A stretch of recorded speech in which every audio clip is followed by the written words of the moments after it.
everyone, I'm just going to jump right into it.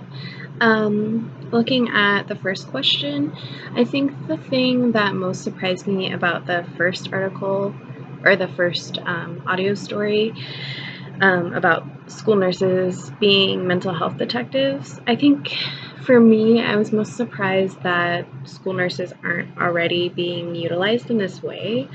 I know that to be classified as a school nurse, they have to go through the same training as, a nurse that you would see in a doctor's office or at the hospital.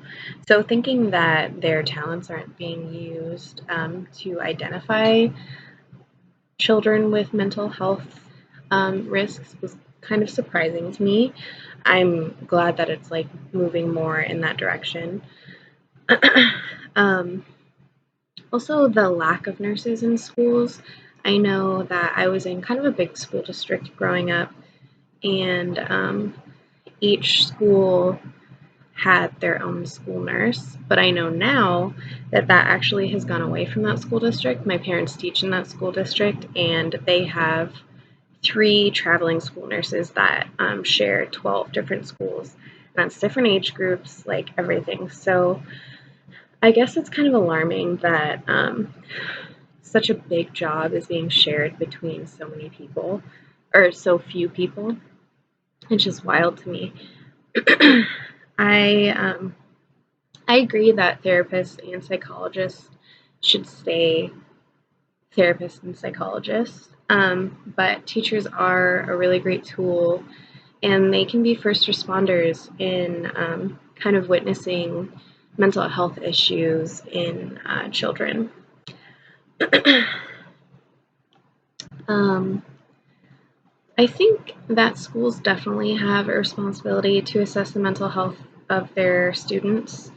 Um, from what we learned from Chapter 7, we know that children go through huge physical um, and emotional social development in their early stages. And if you think about it, parents are really only seeing their children in the morning hours and after school. And a lot of those parents are working full time. They may not be seeing their kids until 6 o'clock.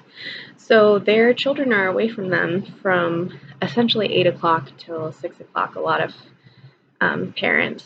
And that's 5 days a week. And that's just a typical working parent. If you think about parents that are doing shift work, they're seeing their children even less. So I think that's why it makes it so important for the caregivers and schools to have a responsibility to the mental health of their students, because they're seeing a lot of these kids more than their own families. One thing that we can do to help address mental health issues in school-age children is educate. Educate teachers, educate any faculty, administration, counselors, school psychologists, like really make it known that mental health issues can be caught early. The second audio story talks about screening mental health in kindergarten and why it's too late. And I totally agree. We can find there's a root to every health problem, every mental health problem, and a lot of that can date back to early childhood. And making sure that parents and caregivers and teachers and schools are seeing the warning signs means that we can kind of lessen the impact of these, whether it's a traumatic event or, even something small can affect a child. And you never really know what will affect somebody, especially based off of their temperament. We as a lot of us are going to be future educators, I think that we for sure have a responsibility to these children.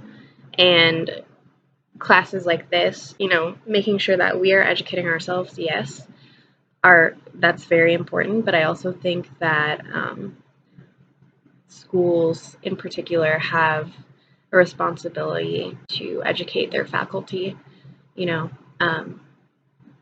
Well, another thing that was surprising to me, kind of going back to the first question, was the kind of what I was just going over right now, the concept of little pink flags. Like I said, everything has a root, every problem has a beginning. So we need to be there to help aid our students along whatever healing process they need so that they can be functioning, healthy, productive members of society eventually, because they will be taking care of us and they'll be teaching and they'll be doctors. We need to take care of the younger generations so that we can continue on. Thanks.